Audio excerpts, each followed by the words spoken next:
then, your foreigners are not going to want to loan us money if the dollar is going down. There are a number of different organizations and economists out there saying that they believe that the U.S. Will be paying more than $1 trillion annually in interest payments for the national debt by 2030, 2033, whatever. No, not by 2030, maybe even by the end of this year, but certainly by next year, the interest tab, assuming just a Fed 5% rate, right? Fed funds rate, which we're going to be at, in March, or, the Fed's going to hike rates another 50 basis points or so. That's what it says. We should be at $1 trillion in interest by the end of the year, if not next year. But we're not going to stop there. Then we'll be $2 trillion. And what happens when the national debt is $50 trillion and interest rates are 10%? Well, that's $5 trillion a year in interest on the national debt. The numbers are enormous because the debt is going to keep going up and interest rates are going to have to keep going up because the more debt we have, the more inflation we're going to create. And the more inflation we create, the higher interest rates have to be. This is an unsustainable. Even Powell admitted that what we're doing is unsustainable. It is unsustainable. When is it going to end?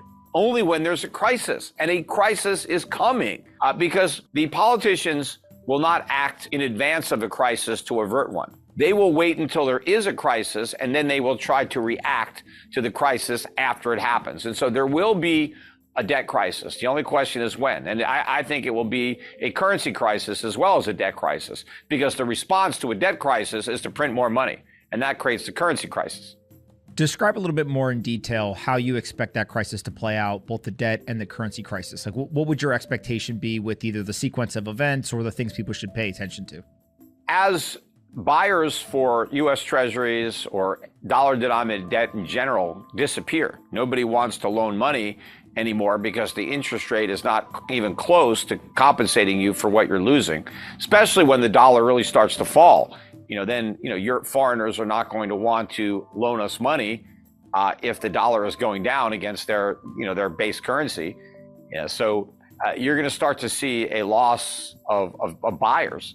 And then the Fed is going to step in with an even bigger quantitative easing program to pick up the slack, to buy the bonds that nobody else wants. Well, where does the Fed get the money to buy those bonds? It has to create it. And that means it expands the money supply. So it creates even more inflation, which will push the dollar even lower. And that will force, even more people to want to get rid of U.S. bonds, assuming there are still some private buyers around. Now you're going to chase them out. And now the Fed is going to have to expand its QE program even more, because if the Fed doesn't step into the market, interest rates really go up.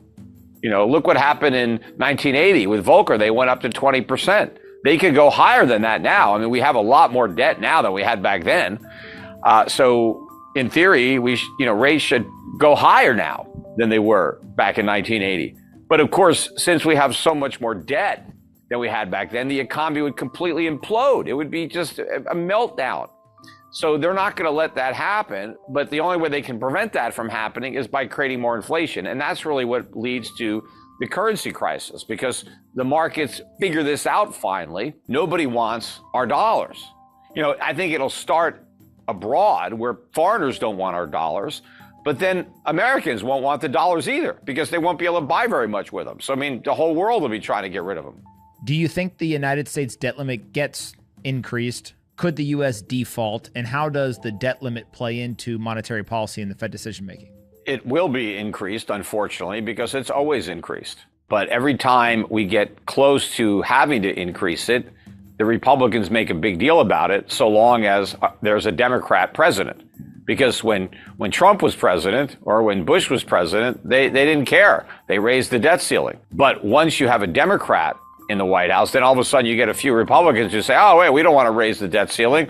Well, we want to cut spending. Well, why don't you cut spending when you got the White House, Because they don't actually want to cut spending. They just want to talk about it. And so you're going to get some Republicans talking about how we have to get a handle on the debt. But at the end of the day, we never get a handle on the debt. And we're going to increase the debt ceiling. Now, we would all be better off if we never increased the debt ceiling, had they never raised it the very first time. And we've had it for like 100 years, but we'd be better off if the initial debt ceiling was still in place and we didn't have all this debt. The reason we have so much debt is because they keep raising the ceiling. And it's nonsense to say we have to raise the ceiling to pay our bills. If we wanted to pay our bills, we wouldn't have to raise the ceiling. We would just pay our bills. The reason we want to raise the debt ceiling is so we can continue to not pay our bills, so we can go into debt instead of paying our bills. But the problem is paying the bills actually costs money. Nobody wants to pay the bills. The politicians want to keep on kicking the can down the road, so they want to raise the debt ceiling again so that we can continue to not pay our bills and have the debt, national debt, go up to 35 trillion, 40 trillion, 50 trillion, infinity and beyond. But the problem is going to come when we reach a ceiling that we can't raise. And that is the lending ceiling. That is the willingness of the rest of the world to loan us money, because when we hit that ceiling, then we're done.